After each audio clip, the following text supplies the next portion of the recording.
Hi friends, welcome to our channel. So కొంచెం late అయింది video రావడం. సాంగ్ గురించి మాట్లాడదాం, ఈవెంట్ గురించి మాట్లాడదాం, అలాగే చిన్న కాంట్రవర్షియల్ ట్వీట్ చరణ్ దాని గురించి వేయడం జరిగింది.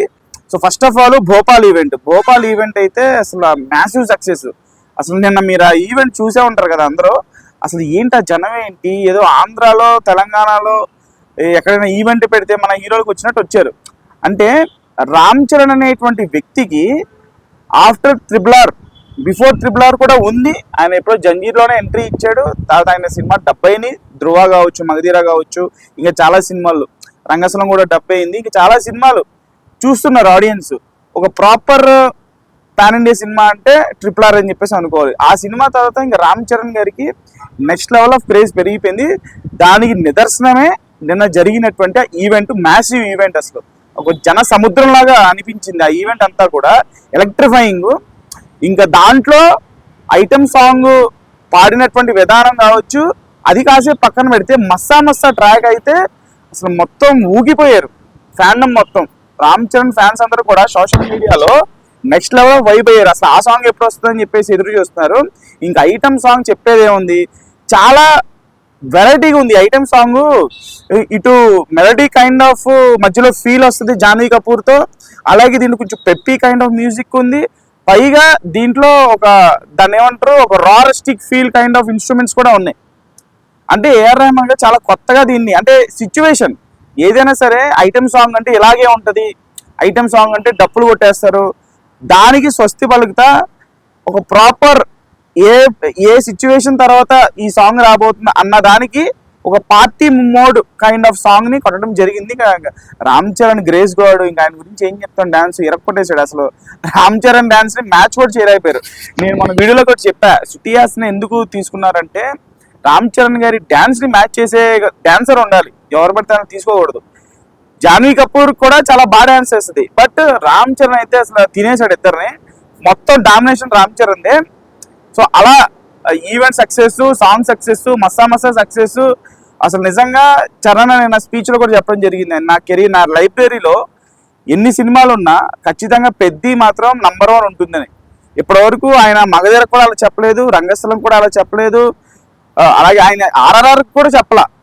పెద్ది మీద అంత కాన్ఫిడెంట్గా ఉన్నాడు అంటే రేపు ఈ సినిమా సృష్టించే విధ్వంసం పాన్ ఇండియా వైడ్గా ఆయనకు వచ్చేటువంటి పేరు, అవార్డులు ఇవన్నీ చాలా చిన్నది. ఇంకెప్పటికి కూడా ఇంకా అవార్డు పేరు మెన్షన్ చేయడం అనవసరం. అది రాకపోతే అది పెయిడ్ అవార్డ్స్ అని చెప్పేసి ఇంకా దానికి అందరూ జనాలు ఫిక్స్ అయిపోతారు. ఓకే, ఇప్పుడు ఈ విషయానికి వస్తాను. ఏంటంటే నిన్న రామ్ చరణ్ అన్న ట్వీట్ వేశారు ఈవెంట్ అయిన తర్వాత. ఇక్కడ నేను మీకు స్క్రీన్ షాట్ వేసాను, అందరూ చూసే ఉంటారు. I'm genuinely so forgetful with names sometimes. నేను జెన్యూన్ గానే పేర్లు మర్చిపోతూ ఉంటాను కొన్నిసార్లు. అపాలజీస్ టు జస్ప్రీత్ బుమ్రాజీ for the mixup. It was a genuine human error in the middle of the excitement and the crowd. ఇది చాలా జెన్యూన్ గా ప్రతి మనిషిలో జరిగేటువంటి ఒక చిన్న హ్యూమన్ ఎర్రర్ లాంటిదే, ప్రతి ఒక్కరు చేసేలాంటి తప్పే. అయినా సరే అది కేవలం అంతమంది క్రౌడ్ ఉండడం వల్ల ఎగ్జైట్మెంట్ లో వచ్చేసినటువంటి మాట. ఏమన్నాడు, ఏమనేలేదు.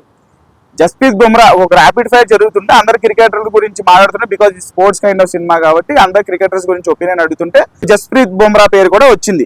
సో అక్కడ ఆయన ఏం చెప్పాడు, జస్ప్రీత్ బుమ్రాకి నేను పెద్ద ఫ్యాన్ని, ఆయన ఫుట్బాల్కి సపోర్ట్ చేయడం, ఫుట్బాల్ అనేటువంటి ఆటని ముందుకు తీసుకెళ్ళడం అనేది నాకు చాలా బాగా నచ్చుతుందని చెప్పేసి అన్నారు.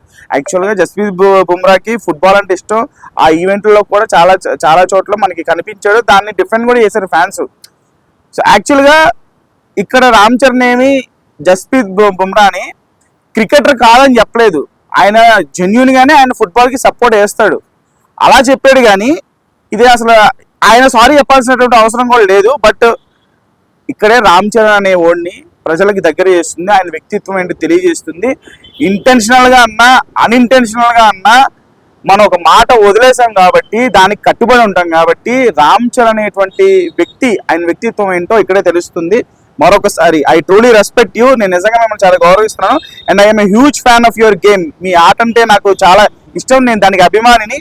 You make every Indian feel proud. మీరు ప్రతి ఒక్క భారతీయుడిని గర్వపడేలా చేస్తున్నారు when you consistently put batsmen on back foot. మీ బౌలింగ్ తో బ్యాట్స్మెన్ అందరికీ ఈ బౌలింగ్ తో డిఫెండ్ చేస్తుంటారు బ్యాట్స్మెన్స్ అనే విధంగా ఆయన చాలా మంచిగా అపాలజీ చెప్తూ ట్వీట్ వేయడం జరిగింది. సో ఇది ఇక్కడ జరిగింది. అక్కడ రామ్ చరణ్ ఏమి జస్ప్రీత్ బుమ్రా అంటే తెలియకుండా లేడు. అలాగే ప్రతి ఒక్క క్రికెటర్కి మన ఇండియాలో ఉండేటువంటి స్టార్ హీరోలు అందరూ తెలుసు. సో దాన్ని పట్టుకొని రచ్చరచ్చ చేసేసి రామ్ చరణ్ స్థాయి ఏంటి, బుమ్రా స్థాయి ఏంటి అని చెప్పేసి ఇలా రకరకాలుగా అంతసేపు కూడా పట్టలేదు. రామ్ చరణ్ అనే వ్యక్తి రియలైజ్ అయ్యి వెంటనే ట్వీట్ వేయడం, దానికి అపాలజీ చెప్పడం, అది రామ్ చరణ్ వ్యక్తిత్వం. అది రామ్ చరణ్ని ఎక్కడ దాకైనా తీసుకెళ్తుంది. అందుకే అటువంటి స్టార్ కాబట్టి ఆయన ఈరోజు గ్లోబల్ స్టార్ అనేటువంటి ట్యాగ్తో మంచి వాడరా రామ్ చరణ్ అనేటువంటి ఒక మంచి మనసున్నటువంటి వ్యక్తిరా అనేటువంటి ఒక పేరుతో ముందుకెళ్ళిపోతున్నాడు. సో అది దట్స్ ద వీడియో. మీరేమనుకుంటారు కూడా కామెంట్స్ తెలియజేయండి. ఛానల్ లైక్ చేయండి, షేర్ చేయండి, సబ్స్క్రైబ్ చేసుకోండి.